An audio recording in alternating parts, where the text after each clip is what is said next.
Morning, everyone. It's a pleasure to be here. I've just remembered how much more nerve-wracking it is than talking to students, talking to you guys. So if I've got the shakes, that's why. So yeah, my name's Angela Bithell. I'm a lecturer in stem cell biology and regenerative medicine at the University of Reading. Oh, apologies. I tend to walk. I'll try and keep still. So I'm at the University of Reading, based in the School of Pharmacy there. I'm also a member of the Oxford Alzheimer's Research UK network. And it's fantastic for me to have the opportunity today to try to tell you why stem cells are such a great thing for trying to understand dementia. Not only understanding dementia, but hopefully in terms of trying to find new treatments for dementia. And I'll tell you a little bit more about that. First, I have a bit of a confession to make. So, in terms of most of my research, I'm not a dementia-specific researcher, and most of my background is really in understanding normal brain development, and in particular, how do we go from these guys, my favourite stem cells, neural stem cells, to one of those things, which is an adult brain, not to scale, I hasten to add. So this is my main background. So, how does neural stem cells generate the huge, vast complexity of cells and connections that are in the adult nervous system? And we've already talked about nerve cells, so your brain contains the nerve cells. These are the cells that communicate and allow you to perform all the tasks and functions that you do. But there are a bunch of other cells as well that we shouldn't neglect. In fact, a lot of my research is concerning these support cells, which are called astrocytes and oligodendrocytes. And collectively, these cells make up your adult brain. So how do we go from neural stem cells into those? That's an important thing. You're thinking, what's this got to do with dementia? Okay. One thing you might be thinking, well, I've heard about stem cell transplantation. And in fact, part of the research that I am interested in, thank you, part of the research that I am interested in is perhaps how we can help the brain to repair itself. So by understanding normal brain development, so how the brain normally generates, we can apply that knowledge to try and to repair the brain. I'm really not going to talk about this today, but I just wanted to mention it. So of course, one way might be stem cell transplantation, but another one is also maybe we can find ways to help the brain to repair itself. So, but I'm not really going to talk about that, but I thought that might be something that you're already familiar with. What I want to concentrate on today is using stem cells to understand dementia and find new drugs, not just to repair the brain. So why are stem cells so important for this kind of research? Well, first of all, human cells can be very difficult to get hold of, particularly brain cells. I'm pretty sure no one's willing to donate their brain cells whilst living for research. And so it's very difficult for us to sometimes get the tissue, the cells that we need in order to do the research. So often you get post-mortem brain samples, and that gives us some information, but that's the end of the disease. That's at the end stage. It doesn't allow us to look at what happens upstream, what causes the disease. It just says, this is how it is at the end. So stem cells allow us to do that. And then once we've got those stem cells and we can turn them into brain cells, we can try to understand how does the disease occur. Once we have that, we can perhaps think, well, what are the new targets, as Emma already has introduced for me? Find new targets, find new drug targets, and also use these cells to test those drugs on. And I'll hopefully explain that a little bit more. So, back to stem cells. One type of stem cell is called a pluripotent stem cell. It's a big word. All it means is it can make any cell type of the body. So these are particularly useful cells. So it has the cardinal properties of a stem cell is it can make loads more of itself. So once you've got one, you can get as many as you like. And you can turn it via a variety of methods into any cell type of the body. And an example of this is the embryonic stem cell. You've probably all heard about embryonic stem cells in the news, along with all the controversy that goes with them for human embryonic stem cells. But a pluripotent stem cell, such as an embryonic stem cell, can make any cell of the body. But for dementia research, of course, we're interested in brain cells. So what we can do is, once we have pluripotent stem cells, we can turn them into my favourite stem cell, which is a neural stem cell, which can also make lots more of itself. And we can turn it into any of the cells in our brain. Well, this is great. However, as you know, there have been ethical issues with human embryonic stem cells, and also availability of those cells is pretty restricted. And up until 2007, this was the only way that we could get pluripotent stem cells was from embryonic stem cells, from human embryos. However, really groundbreaking research in 2007 by a group led by someone called Shinya Yamanaka discovered a way of taking cells from us, from for example, skin cells, quite commonly, skin cells, hair cells, reprogramming those cells back to a pluripotent stem cell state. So for instance, you could take a little sample of your skin, give it to the relevant scientist, we can reprogram them and end up with pluripotent stem cells. No need for embryos at all. And these are known as induced pluripotent stem cells, or iPS cells for short. And this has led to a huge, huge effort now in research, because why is this particularly important? Obviously, it makes it much easier for us to get human pluripotent stem cells and all the cells downstream of that. That's one thing. More importantly, we can make patient-specific stem cells. And even more important, we can make disease-specific stem cells. So Emma's already mentioned that some forms of disease, for example, some of the early onset Alzheimer's, they have a defect in a gene, a faulty gene, okay, a fault in their genetic code. If we take a skin sample from those patients and reprogram them into pluripotent stem cells, they take that person's genetic makeup. So those cells and every cell derived thereof has the same genetic defect. So now we can actually look at, well, what effect does that defect have on those cells? So it gives us a huge potential as a tool for understanding what causes a disease. So again, taking the example of Alzheimer's disease, I said you get these toxic protein build-up. One of those was amyloid. So a lot of those people that have early onset that's inherited of Alzheimer's disease, so they have a defect in a gene, have a defect in one of these genes, and this one, APP. All three of these, in fact, will lead to toxic buildup of this amyloid protein and will give those people Alzheimer's disease. So now we can make stem cells, and therefore brain cells, that carry these mutations, and they're human cells, and we can look to see what happens in those cells before those cells die. So obviously we know those cells die, and this is what happens, and we start to get memory loss, etc. But what happens before? What causes it? So we can try to find new targets earlier on in the disease.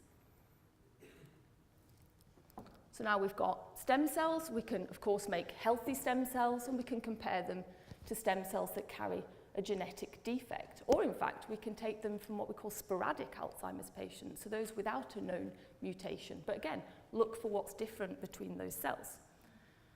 And what people in my group and also other colleagues I work with and many researchers around the world are doing is doing just this. We can turn these into different kinds of brain cells, so the nerve cells and the support cells. In particular, one thing I'm interested in doing is growing these in 3D cultures. So if you remember my very first slide, I said brain in a dish. It's trying to build our equivalent of a brain in a dish to get these cells to make connections, so they're talking to one another, and we can actually measure the activity, what we call the network activity of these cells and the communication, and look at what might be problems in these cells.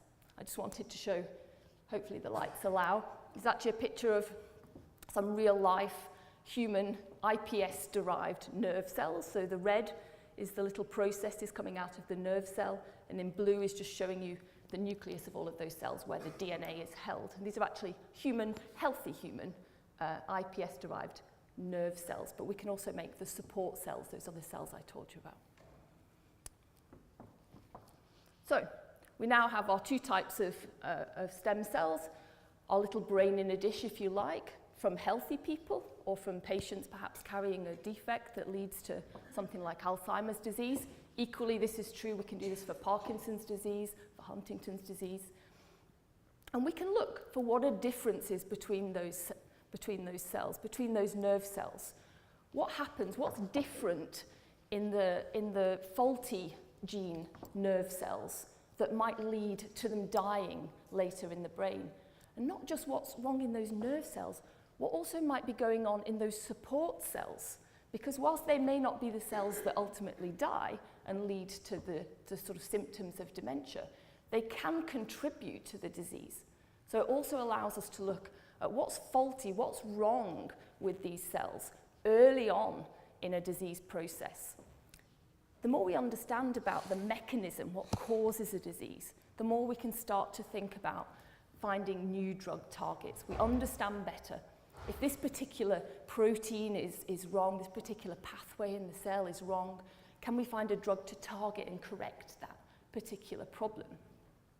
So what we're doing now, and so myself together with collaborators and researchers all over the world, is doing just this and generating these, if you like, in vitro models of disease using patient stem cells and trying to find new drug targets.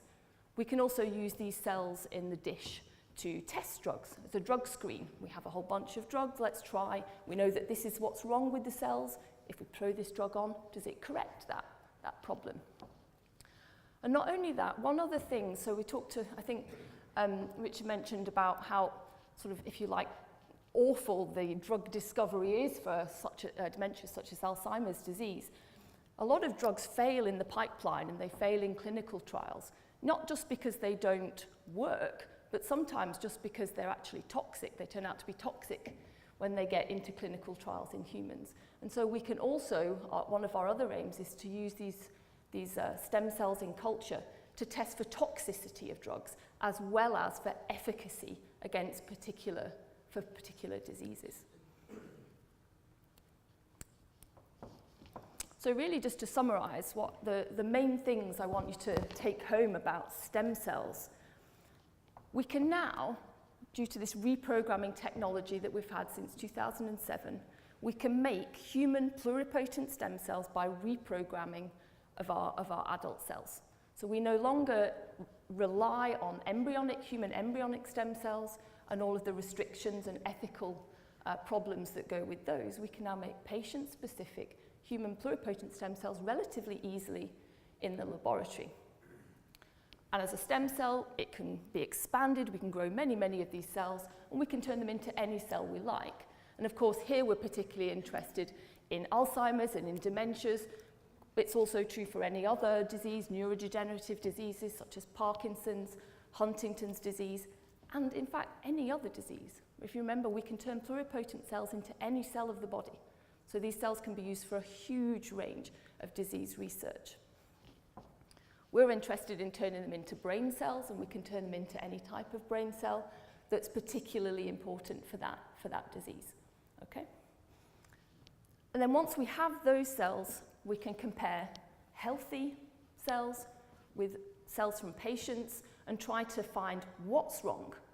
Is there a problem with cell communication?